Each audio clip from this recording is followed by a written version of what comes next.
everybody. I'm Gard Swanson, and welcome to Seattle Refined in our TGIF edition. There's a lot of cool stuff happening this weekend, and even more fun news on our website. Here to talk all things Seattle is our gal in the know, Refined Managing Editor Britt Thorson. Britt, as I say all the time, always a pleasure to have you on the show. Thank you. Some Fridays are better than others, and those are when I'm here with you. Oh, there you go. You gotta love Fridays. All right, what's going on this weekend? Where do we start? Well, first and foremost, we have to tell you, Upstream has finally given us a date. The musical festival, the big one. The musical festival have given us a date.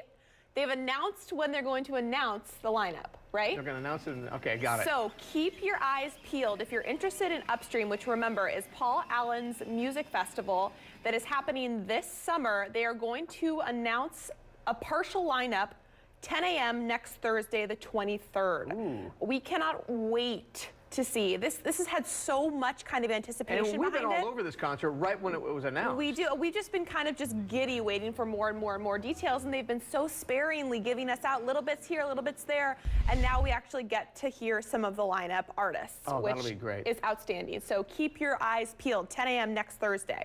All right, let's keep it with some music. How about Kurt Cobain? What's going on there? So many great groups have come out of here. I was going to say, so here's the story that's going kind of crazy on the website. First of all, did you know that February 20th would be Kurt Cobain's 50th birthday? I can't believe he's that old. Isn't that crazy? Well, he's well, I know okay, he's past okay, but I can't believe he's already 50. But so kind of in honor of his, and I have to read this because I'm not a guitar person, his blue Sparkle Hagstrom Deluxe guitar is going up for sale on eBay for the highest bidder. I checked it this morning, and it was at $6,000 this morning. It's It's only been up for 8 hours though, so it's going to run through February 20th, which would be his birthday. People are going nuts for this. I mean, it's a Kurt Cobain guitar, right? Yeah, and then who's got it? Who's put it up for sale? Do you know? eBay. Well, partial proceeds are going to the Transition Project, which is actually a Portland-based place that helps people transition from homelessness. Wow, that's great. Yeah, it's pretty cool. So I'm going to keep my eyes peeled on that listing because you know that sucker's just going to keep It's going over up. 50 grand. Yeah. It has You think? You want to call it? I would think so. Okay, I can't afford that. Let's see if you call it. Ready? All right, so what's going on with this big old animal up at the zoo? This is kind of fun, isn't it? Yeah, well, you know how you like to say that people are with child if they're expecting. Well, a giraffe at the zoo is with giraffe. Although I did Google it, and a baby giraffe is called a calf. A calf? Yeah. Yeah, well, that sounds normal. So Tefani at the zoo is pregnant.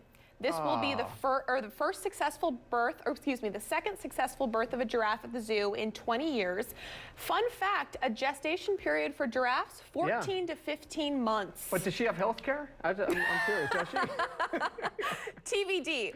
But we're actually already in her third trimester. It's kind of hard to tell when giraffes are pregnant or not. So she's already done most of the work. We're in her third try right now. The baby is expected to come May to June of 2017. So that's really exciting news over at the zoo. A little baby giraffe. Although when they come out, they can't be that small because they're so, right? They're not like little tiny they gotta weigh a few hundred pounds, I would imagine. You just like cuddle the little giraffe. That's probably not how it works. A lot of cool stuff happening up at the zoo. So what's about the food scene here? You know, on our show, we're always doing some kind of fun food, and also on your website. Well, and it's funny timing too, because a lot of people consider the James Beard Awards the Oscars of food. If you haven't heard, James Beard Foundation, they're the ones who give best chef, best emerging, restaurant, all this stuff. And they just announced their semifinals, and shocker to no one, Seattle is all over the place. We've got two of the people in the running for the best new restaurant, Upper Bar Ferdinand and No Anchor.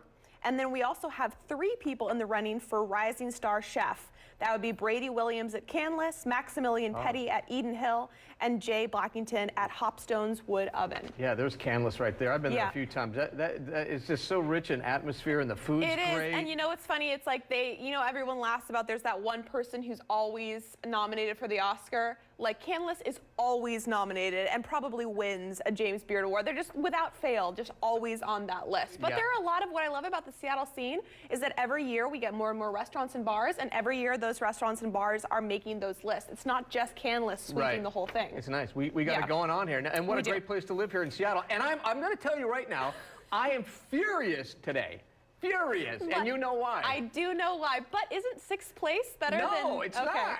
Come on. To give you guys some background, Seattle just won the sixth best place to live in the country for 2017. Gard is furious because we're not number one.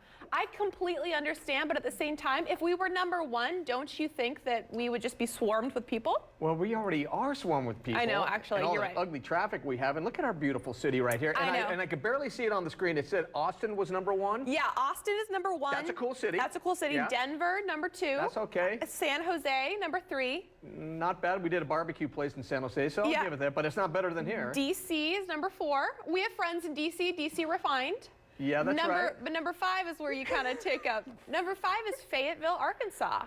You know which what? is, I've been there. Good for them. I've been to Arkansas. I've been to where Fayetteville. it hit us where it hurts, right? We can't even beat Fayetteville.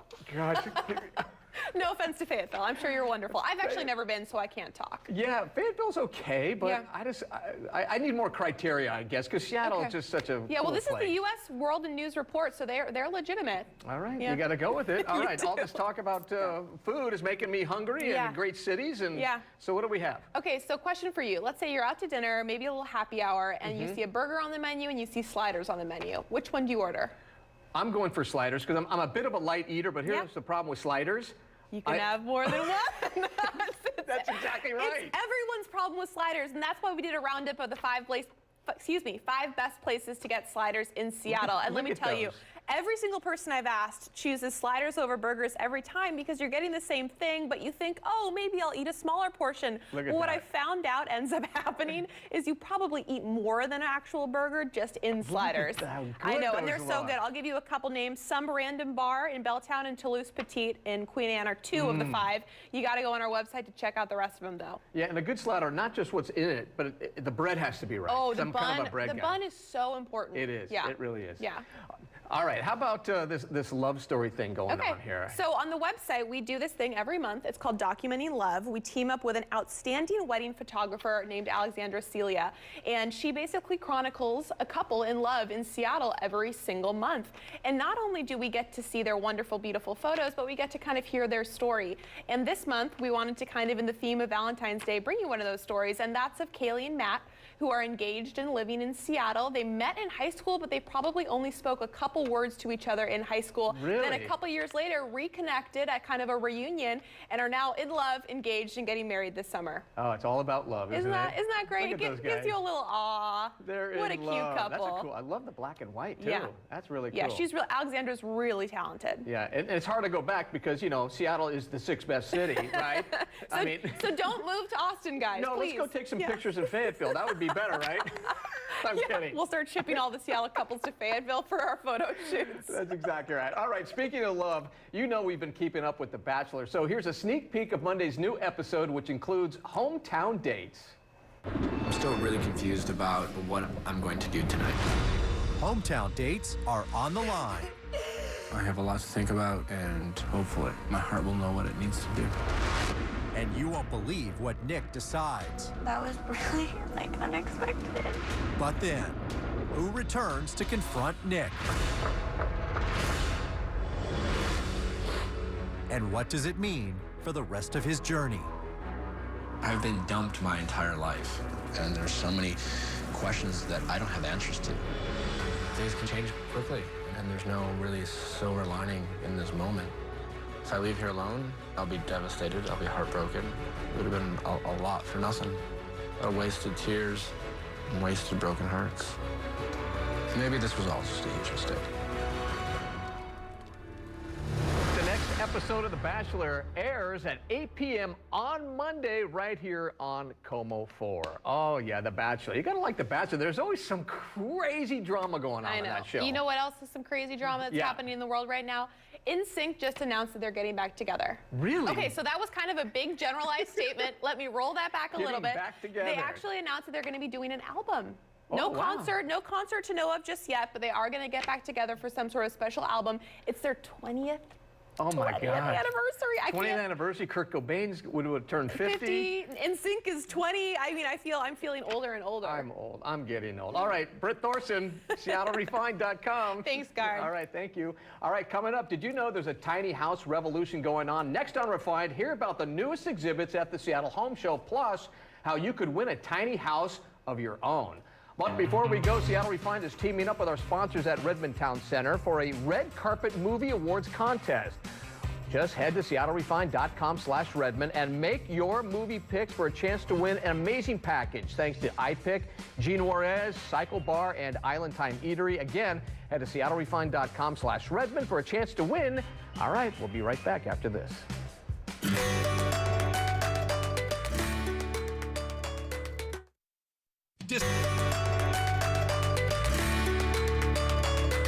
Welcome back to Seattle Refined. I'm Garrett Swanson. Well, are you ready for a house party? Starting this weekend, the Seattle Home Show is back, showcasing hundreds of homes, garden displays, and plenty of seminars. A special feature this year is the Tiny House exhibit, and you have a chance, get this, to win your very own tiny house. Joining us to talk today more about this year's show is Kurt Galley from Carriage Houses Northwest. Kurt, nice to have you on the show. Thanks, Guard. I'm glad to be here. Yeah, so let's talk about, what is a tiny house? What are you talking about here? Yeah, a tiny house, in our definition, is about 200 square feet. And ours are on trailers, but it's anything from a detached accessory dwelling unit, which is what they call them in Seattle, to, we define a space around 200 square feet. So you're looking at maybe like 10 feet by 20 feet. Yeah, ours like are that. 9 by 22. 9 by 22, there you go. And then what kind of stuff do you fit in these tiny homes? We can put a little kitchen in it, bathroom, lofts. So we typically leave ours pretty open outside of those things. And I'm looking at some pictures here. I mean, not only are they cute, they look really functional. Yeah, like I said, we fit a lot into these things. So when you walk in, the first thing people say when they walk into ours is, it seems spacious. Ours are a little wider than a typical RV that most people are used to walking in and seeing, that might have a walkway down the middle with built-in benches and things like that. So they're fairly open. So why this niche? I mean, why the tiny homes? Because everybody seems to want, I want a dream home. Why are you guys going this route? Do you see, is that where everything's trending, do you think? I think so. So I think on a bigger level, you've seen home sizes increase. You look decade by decade, homes just keep getting bigger and bigger. My guess is in 20, 30 years when we look back, this will be the time when houses actually started getting smaller and people started saying, I don't need a McMansion. So you think everyone's just going to have like a mass downsides, right? Yeah, people aren't going to go to 200 square feet, but I think people are going to, especially in areas like the Pacific Northwest where homes are really expensive and a lot of people are priced out of the market. They're going to get smaller. All right, let's just say, okay, Garrett Swanson wants one of these things. You sell me one. Then what happens? What do I do with it? Do I put it on a foundation? Is it on wheels? Do you deliver it? Do you assemble it on site? How does that work? So we build them in our South Everett warehouse. We build them on trailers, so we can deliver them. We bring them to your property. You can leave it on that trailer. The trailers that we build them on are custom built steel trailers. They can stay on there for decades. You block them up and you're good to go. If you're in a place where you want or need to take it off the trailer, ours are built so that you can lift it up 3 inches, remove the trailer, and drop it down onto a foundation. And it's one of these things that you don't really have to use it as a second home or downsizing home. You can almost use it for anything, right, on your property? Absolutely. People use them for art studios and home offices. They'll Airbnb them. They're mother-in-law units. Oh, so. I just think they're really nice looking, and they look really well built, and that's what you guys are about. Yeah, we're trying to build good-looking, attractive homes, first of all, that are well-built. They really are homes. These are not prefabricated. They're not modular. They're stick-frame construction homes, and they're really functional.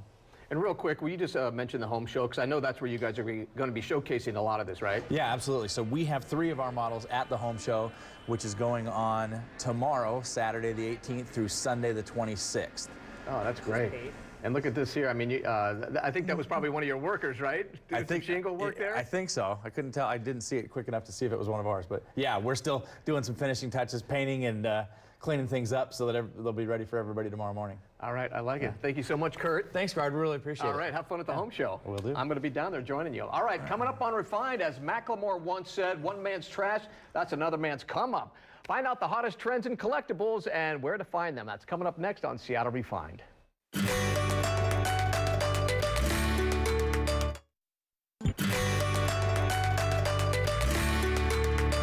Welcome back to Seattle Refined. I'm Garrett Swanson. Well, have you ever heard of a junker? And I'm not talking about cars. I'm talking about people who love finding the stuff others have thrown away so they can give it an upgrade.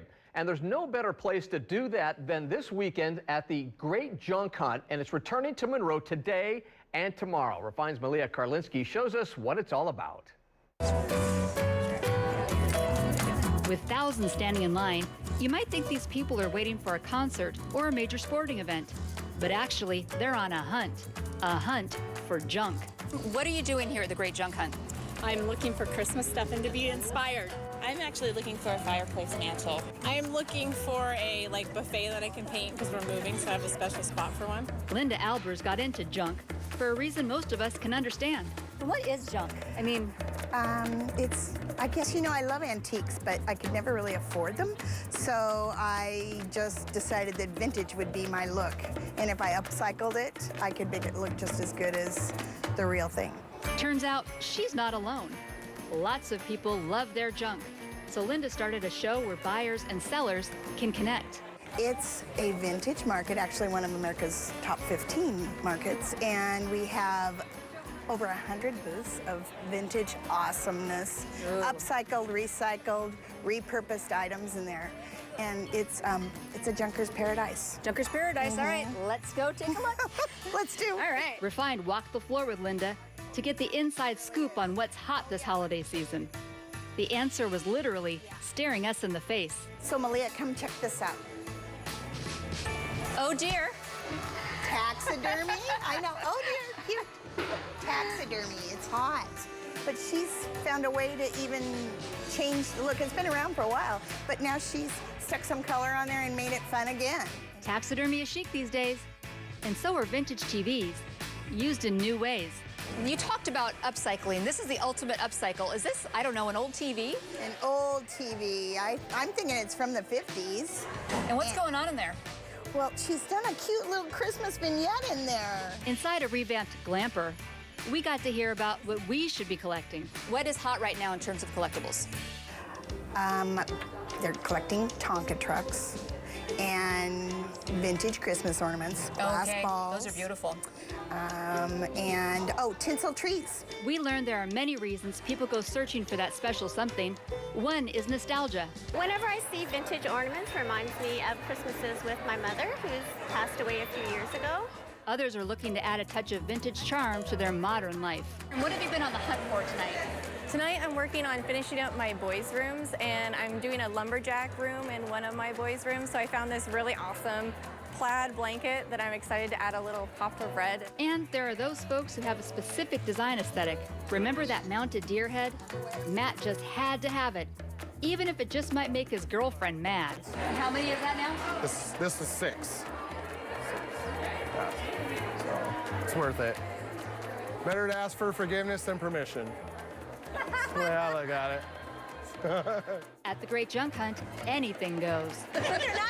They're very nice. But I don't know what they are. Oh, I think that was a kiss mark on that guy's neck. Did you see that? Well, if you can't make it to Monroe this weekend, the Great Junk Hunt returns to Puyallup in late April. Don't go anywhere. We're coming right back after this.